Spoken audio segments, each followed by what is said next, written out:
আমরা শুনেছি যে এই পিরোজপুর এলাকাতে একটি মেয়ে ধর্ষণের শিকার হয়েছে। তার বয়স 5 বছর।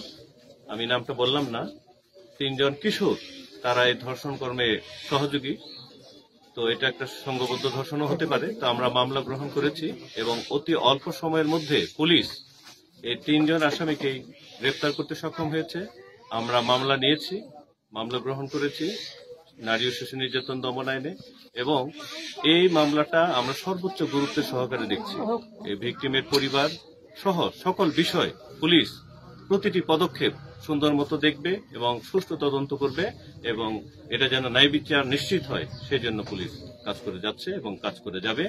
সেই সাথে এই এলাকায় কোনো নারী নির্যাতন, কোনো অপহরণ, কোনো ধরনের মাদক কারবারি, সন্ত্রাসী যেই হোক না কেন, পুলিশ আইন প্রয়োগের সর্বোচ্চ ব্যবহার করবে, সর্বোচ্চ আইন প্রয়োগ করবে। অর্থাৎ এই সমাজটাকে সুন্দর করার জন্য সকলের সহযোগিতা নিয়ে এই কালীগঞ্জ থানা পুলিশ, সাতক্ষীরা জেলা পুলিশ আপনাদের সহযোগিতা নিয়ে সামনে কাজ করে যাব।